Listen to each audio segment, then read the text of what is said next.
What really happened in Chautauqua County 50 years ago on this night? Did several teenagers really see a UFO, or did their imaginations run wild? This is a case that caught the attention of the U.S. Air Force and New York State Police. The location is a rural farm near Cherry Creek, about an hour drive south of Buffalo. That's where we find News 4's Luke Moretti taking a fresh look at one of the few UFO cases the government could not explain. August 19th, 1965, near Cherry Creek, Chautauqua County. I think something unusual really did happen. It's 8:20 in the evening. 16-year-old Harold Butcher is milking cows in the barn on Aldrich Hill Road. I know he saw something. I know I saw something. Harold hears a bull outside in the field making a screeching sound. He rushes to the window to see what's going on. He sees what appears to be a large football-shaped object, silver in color. Robert Butcher was 14 years old at the time. He remembers his brother Harold running over to the farmhouse, all excited. He said, "Come quick, a big old flying saucer or something that just landed in the cow pasture." Harold reported that a radio in the barn was making a loud static noise, and that the object itself, about 500 feet from the barn, was making a beeping sound. He later described it as having a pair of vertical seams running up and down the side. He estimated the size to be about 50 feet long and maybe 20 feet thick. He sees the object hovering over this big tree. Robert Galgansky, a retired transportation research safety engineer, has examined the Cherry Creek incident extensively. He can't tell whether the object landed in the pasture or not, because there's an elevation rise between where he was at the barn and where and the area just before the tree line. According to reports, Harold runs out of the barn and sees the object lifting and emitting red vapors from the bottom. He said all of a sudden that thing just up through the clouds and changing colors. The object rises up and disappears in the low-lying clouds, and the clouds, according to Harold, turn green. But a short time later, the object reappears around the farm. And this time, Robert says he catches a glimpse of something strange. I think I remember seeing something orange, like coming out of the backside of it or underneath of it or something. I don't remember for sure, because it's been so many years. 2 New York State troopers were called to investigate the strange sightings on the farm. They were serious. Jeffrey Gow was a college student back in 1965, working the Cherry Creek case for the National Investigations Committee on Aerial Phenomena, known as NICAP. Gow not only interviewed the witnesses, but also talked to the troopers who responded that night. The sense I got from the troopers was that they were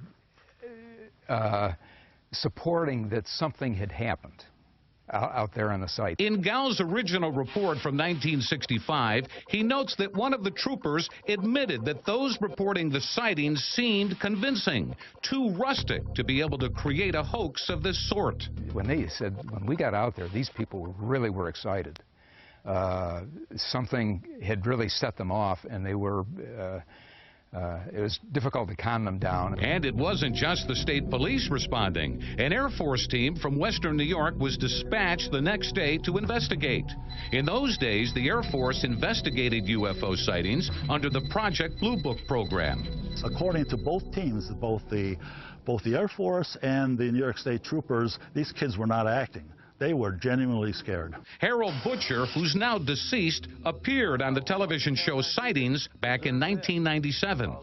I've never seen anything move as fast as this thing moved and disappear and come back as quick as it did. Whatever he saw still remains a mystery 50 years later. We looked out there and saw the thing come down and land. Robert Butcher, who was just a boy when this dairy farm became known as the Flying Saucer Farm, says they had their own suspicions. We always thought maybe it was the Air Force or some other country or something.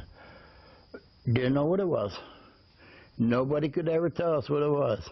The Air Force's Project Blue Book, which ended in 1969, labeled the Cherry Creek incident as unidentified, since there is no definite, concrete explanation. It means that they cannot explain it as any conventional man-made object, any normal phenomenon, atmospheric or stellar, or it wasn't a hoax. Of the thousands of UFO sighting reports examined by the agency over 2 decades, only around 5% fall into the unknown category. Cherry Creek is one of the few. I have seen a number of cases, really tight cases with trained observers, really quite impressive detail that they debunked. Easily debunked. And I thought this one, well, I expected this one to go the same route because they could have more easily done it to this one, but they didn't. But Galgansky says he noticed some discrepancies in Harold's version when he reinvestigated the case in the mid-1990s and interviewed Harold by phone. One, that the object had legs, like tripod-like legs that came out of the bottom, which do not appear in any of the NICAP team's the reports. Original reporting on this. Yeah. In Jeffrey Gow's original report from 1965, he states that on occasion he noticed Harold coloring in some details of the story. Right down to the description of the object and different things that to me seemed